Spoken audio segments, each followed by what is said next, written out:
Hello and welcome to Unmute with PRCAI, a unique podcast series that seeks through conversations with business leaders and change makers to understand the narrative of a bold new India. This podcast is powered by Ad Factors PR, and I'm Niret Alva. At various points, I've been a TV journalist, director, producer, anchor, and educator.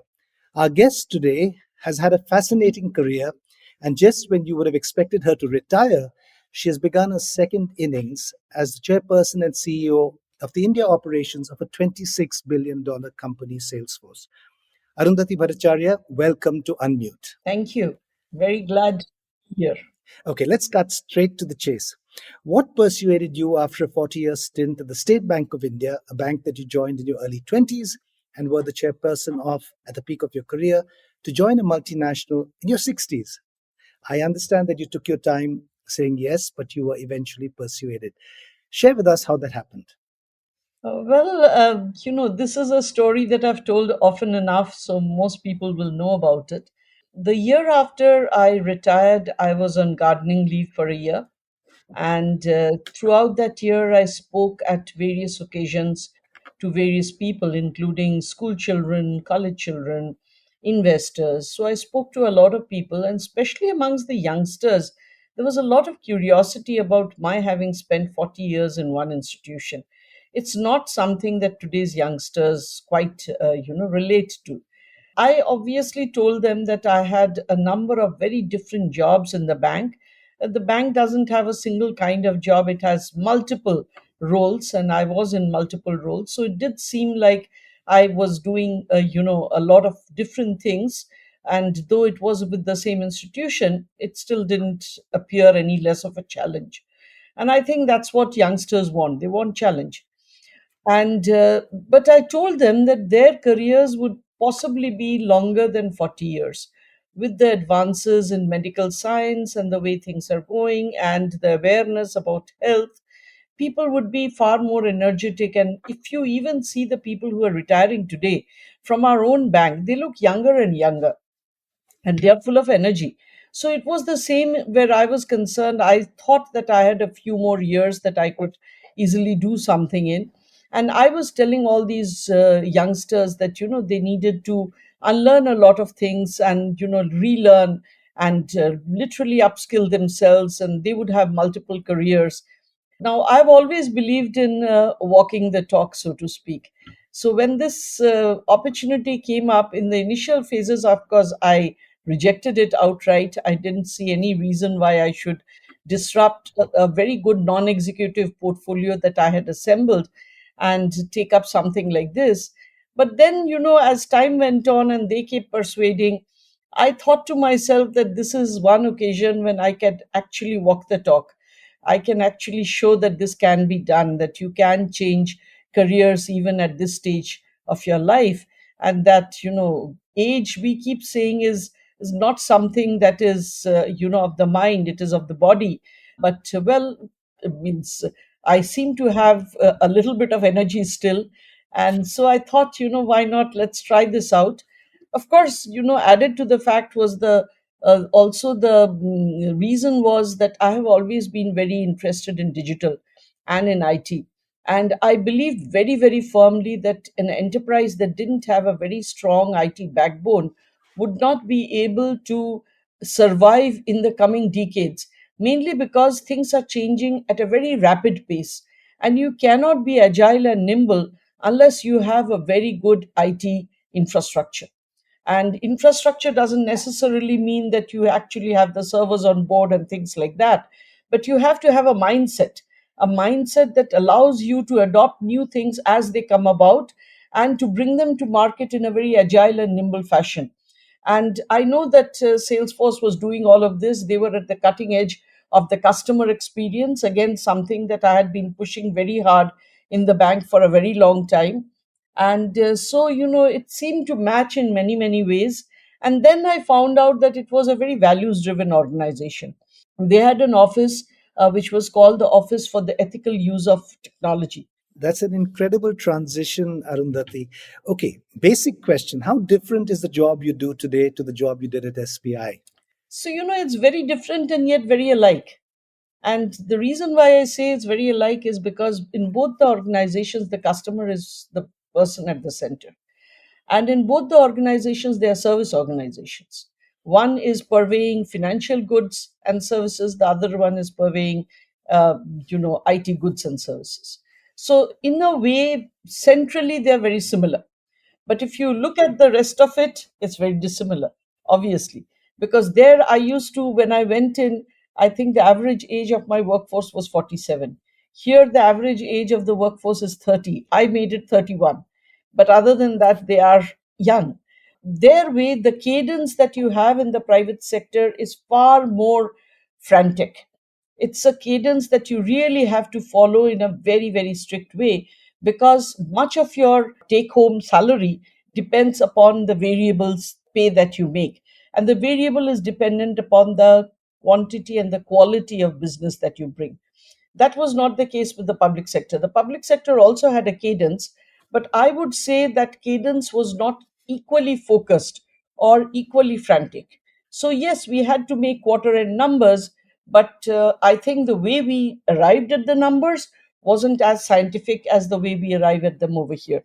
Over here, for instance, I have enough software to tell me which account executive is at which stage in which opportunity.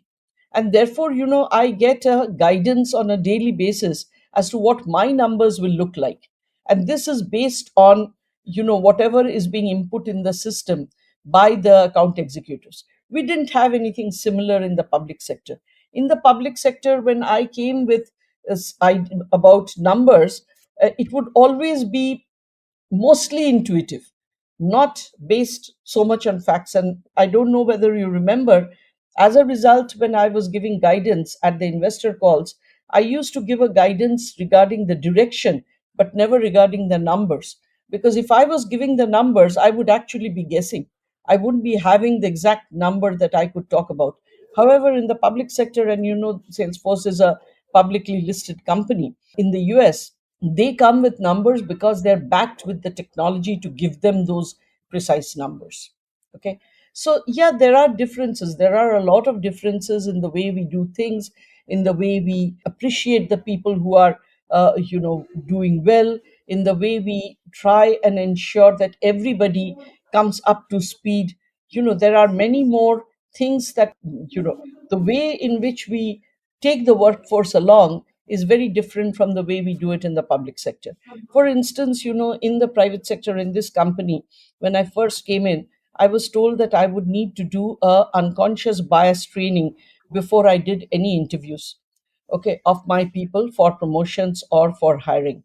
And I was quite surprised because, I'd been doing this for a long, long time. Okay. But I took that particular training and I was surprised to find that I also had unconscious bias against my own gender. These are unconscious, but they are there. And unless and until you go through these trainings, you never uncover them.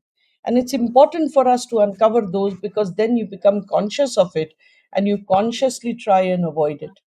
So I think, there are many things that we can learn from the private sector, but similarly, there are a lot of things that you can learn from the public sector. In the public sector, for instance, all of the work that we did, and believe me, we worked really, really hard. Wow, thank you for that comprehensive answer. Arundhati, you've been credited with leading the digitalization of a solid old school bank, and you pulled off this remarkable feat in just 4 years. What were the challenges you faced in bringing about this transformation? I think the biggest challenge that I had was convincing people that we needed to go digital, because the understanding of what is digital was still very low. I had people coming to me to say that we have internet banking, we have mobile banking. What more do you want for digital? We are digital. But digital is very, very different from having internet banking and mobile banking. So it was a long journey convincing people that we were not where we needed to be.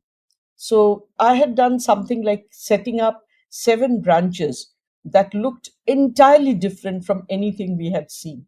So these branches were also built in malls.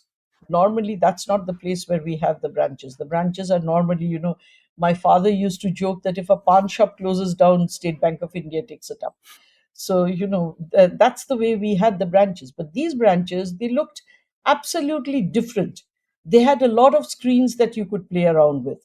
They had tables with screens that looked like out of Star Wars. They had little cubicles where you could talk to an expert across the screen.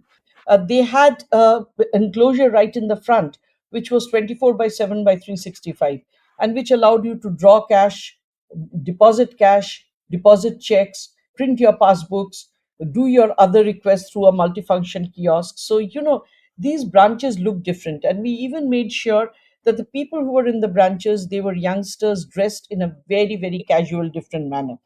And you could actually walk into any of these branches, and in 20 minutes you could open your account by using your Aadhaar. So we wanted to show what digital could do, and I recommended and I persuaded a lot of my staff to actually visit these malls during their weekends and play around, let their children play around, and if they felt convinced, to then tell their customers to go visit these branches, because I wanted them to understand what is the power of digital and what it can do for you, and what's the different level of experience that it can bring. And believe me, I think, that sort of brought in a lot of awareness of what all we were missing out. And then, of course, in respect of my entire top management, we had a offsite in Lavasa where I got in all the consultants to come and show us what was the state of banking and where they expected banking to be in the next 5 years. And then we flew all of them down to Bangalore. And I had one of our organizations there curate a number of fintechs, about, I remember, 8 fintechs presented to us to show them where the fintechs were going. And I think, after all of this, there was no dearth of buying. And at that point of time, it was the leadership team that was coming to me with ideas. My ideas were sort of only just the seed, but they were really germinating it. They were telling me we could do this, we could do that, we could bring in the marketplace, all kinds of things, suggestions for what the names could be, suggestions of what the color palette should be. You have to get that buy-in, and then you have to give people space, and which I was more than willing to do. So, as people got their space to bring about their new ideas and new ways of doing things, I think our journey became that much faster. You also pushed for and managed a breakthrough 1% outlay for CSR at SBI, something that had never happened before. That's quite something. How did you do that? Actually speaking, since the time I had joined, SBI had always put 1% towards CSR activities. Always. This is nothing to do with the Companies Act. So it was not my doing. However, what I found was that because we were doing it from within SBI, we were not able to really collaborate with larger organizations. And this is a substantial amount of money. Okay. What was happening was individual branches were being asked to take on activities so that they could connect with their community, which is a very good thing. At the end of the day, the branches need to have that connect with the community. But it is very difficult to ascertain, what is the impact that you are making if you don't collaborate with bigger organizations and then measure impact. Now, if you have 24,000 branches doing little things, how do you measure the impact? How do you make sure that things are really being used for what they are being used? So, we had, for instance, a program where on Teachers' Day, every branch was asked to connect with one school and give 10 fans. Excellent initiative because it was pan India, it covered everybody. But the fact of the matter, a year later, if you went and checked, you wouldn't know whether some of the fans were working, whether they had been dismantled, whether somebody had taken them away. How do you create lasting impact was you know, my intention. And that's why the only difference that I did is I created an SBI foundation, and for that I had to really and truly you know petition the regulator time and again, because the Banking Regulation Act didn't have a provision for a foundation, though many of the private sector banks already had their foundation. They hadn't gone and taken permission, but we, being SBI, we felt we needed to sort of let the regulator know whatever we were doing. But a major portion of whatever we were doing, we started doing it in collaboration with others so that we could take on larger projects which couldn't be taken on otherwise, and the impact could be measured. That's quite something. Sometimes the paperwork is what is the most difficult part, the redoing of an act and not being able to set up a foundation when you're supposed to be doing CSR. So so it's pushing at all levels. The public sector at the level at which you worked is known to be susceptible to phone calls from politicians to disburse loans to certain people, transfer employees to certain places, and the list goes on and on and on. How did you navigate these pressures? So, actually speaking, frankly, I think the pressures during my time were much less, given the fact that things had gone very wrong and the banks were all, struggling at that point not to give loans but to recover loans. Okay. So the pressures were definitely much less. The other thing that I realized is that even though requests come, the requests sometimes are made because somebody or the other at that point of time, needs to prove that they are making the request. But there was very little pressure to actually, follow through on it. Let's move on to your present assignment. In an interview, you said that when it comes to technology, there are fewer points of conflict between the US and India. There's a sort of symbiotic relationship between the countries in a manner of speaking. Can you elaborate? Well, I would say that, everybody realizes today, for instance, that we are sort of dependent on each other. While, there is a lot of research going on in the US, and research sometimes needs lots of resources, which we don't have. But I think we have something which many other countries don't have, which is the brain power and the manpower. We have a depth of talent in India which is difficult to find in most other countries, merely because of our demographics. Okay, as I said, demographics can be good, can be bad. This is one of the good things of the kind of people we have. We have youngsters. We also have a particular demography that is attuned to the digital age. In one of the Salesforce surveys, we actually found that if you look at people who are digitally enabled or enabling themselves above 80 years of age, India is the number one country there. So we seem to have some ingrained DNA that helps us become comfortable with digital pretty early. During the pandemic, my aunt, who's 94 years old now, because we stopped taking newspapers, she started reading her newspapers on the desktop, and we taught her how. Today, while we have gone back to the physical newspaper, she refuses to, because she finds reading it on a desktop much easier. She can increase the font size, she can read back issues, she doesn't have to retain them. She finds it much more easier to navigate on the desktop. So, that's the kind of people we have. So, I think, we have the people power, the US has the resources. There should be far less conflict between the two in finding ways of collaborating, especially in IT, which is something that is changing at a tremendously fast pace. Given how fast AI is moving and evolving, what are Salesforce's plans to enhance your offerings using AI? So we are actually bringing in the GPT layer, what is called the AGI now, into every one of our services. So we will have sales GPT, service GPT, marketing GPT, all of it. We already have Einstein GPT. Einstein is our prediction engine, the AI engine. It already has a GPT layer. So we are going to ensure that we bring the best of these into the services that we already have. So there are ways and ways of doing this. The GPT layer will do a number of things. First and foremost, it will protect your data from going out. So you may be able to access a LLMS, a large language model, but your data will not be used in order to train that. Okay, we can do that. Similarly, whatever is the result that the AI puts up to us, the GPT puts up to us, we can actually check that to see whether there are biases, whether there is any content that could be objectionable. So all of that can be filtered out at that level. So there will be a layer, an Einstein GPT layer, that will look at all of this to ensure that whatever we are giving as output is as good as it can be, while ensuring that your data is protected. You must have been asked this question a dozen times before. How do you see AI evolving on the lines that it takes away jobs? Are you concerned about the sheer pace of its evolution and unforeseen consequences that this entails? See, nobody can really look at a crystal ball and say how things will evolve.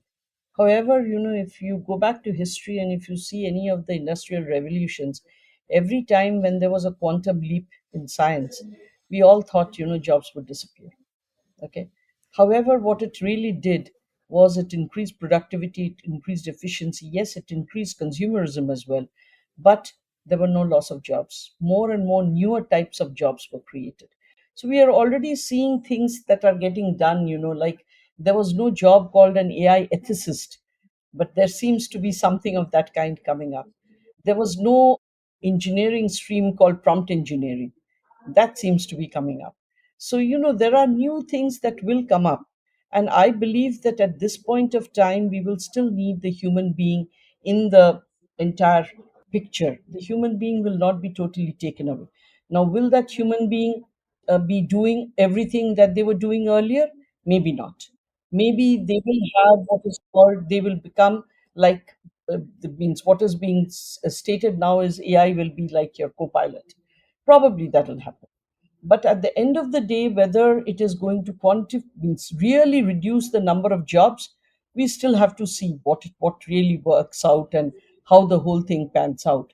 But I still believe that there is a very big advantage to interaction amongst human beings. Human beings over the millennia have developed as social human beings.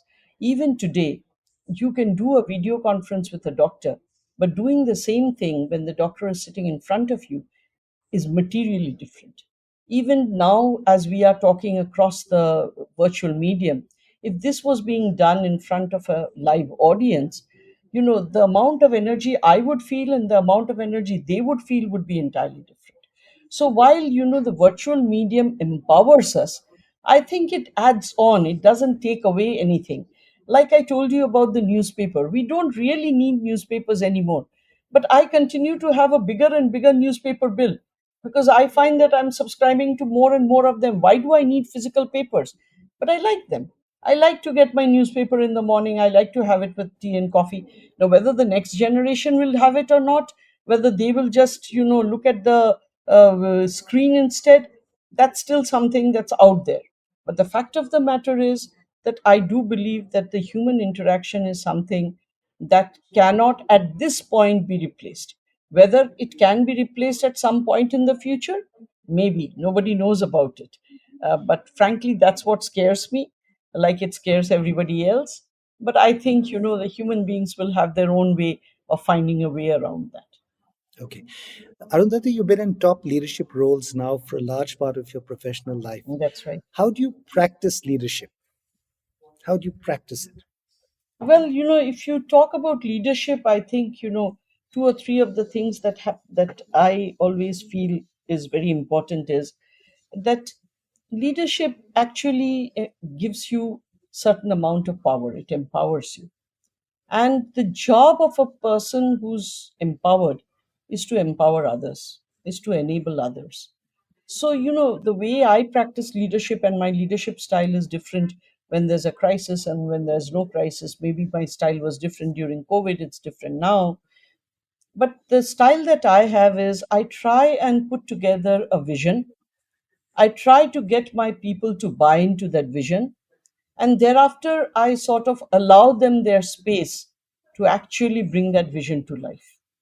I have found that to be the best way of doing things. What it does is it empowers a lot of people to do things simultaneously, so things move much faster. If you are doing that, you should remain in the background as the enabler, because quite often, something or the other, they will want to sort of have some consultations on, or some ideas about, or they just want to bounce off an idea. So you should be that piece which really, pushes others forward in order to do the right to do their best, and who helps in enabling them to do that. I think that's the way that I have always practiced leadership. It's a very collaborative style, and it is a style which is not very, it's not a heavy handed style, it's a light touch style. But frankly, I find that it works. Let's do a quick rapid fire round now. Just stream of consciousness. I'll just throw a few words, phrases, and please respond to them.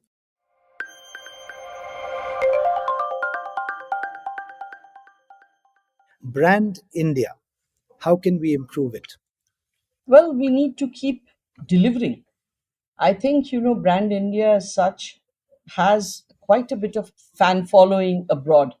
In fact, it has more fan following abroad than it has in the country itself. We are too critical of ourselves, I think, sometimes.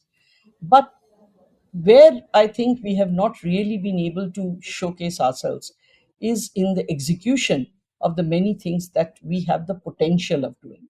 So I think Brand India is all about execution. Okay. India 2030.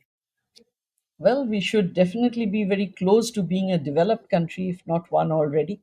That would be my aspiration, and I'm sure that is everybody else's aspirations. China 2030. China 2030 may be, you know, they may be undergoing changes. I think, the pressure of the population at some point or time or the other sort of comes through. And the kind of control that you have, central control, is very difficult to maintain over a very large period of time. So I would think, there would be definitely quite a few changes that will happen in China.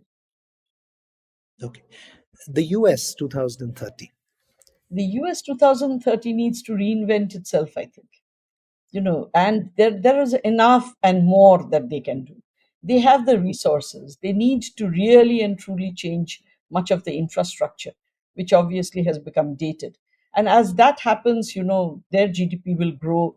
People will get into more and more, getting people to do the jobs is basically their problem right now. So they'll have to solve for that. And I think, that country still has a lot of potential, which probably, they just need to take care and go after those potentials. But they will still be very, very material in the whole world order. Generation Z. Well, Generation Z, I think, is actually far, uh, you know, more misunderstood than understood. Some of the people that I have seen in this generation are amazing because they think way beyond themselves. We somehow have an idea that every new generation that comes up are very self centered. Actually, they aren't. I have seen people really and truly worried about the environment, really and truly wanting to give back. And I'm very impressed about what they can achieve. So I think, we have a lot of potential in them. Arundhati Bhattacharya, it's been a pleasure talking to you. Thank you for joining us on Unmute. But before we say goodbye, we asked Deepti Sethi, the CEO of PRCAI, to ask you her burning communication question of the day. Deepti, over to you.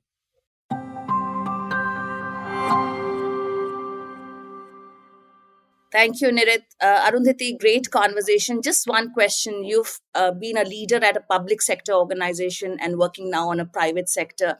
How has public relations supported you? How do you see PR in a public versus private organizations? In the public sector, actually, your PR is you yourself. You do it all on your own. There is no briefing book. There is no person who sort of gives you this kind of support.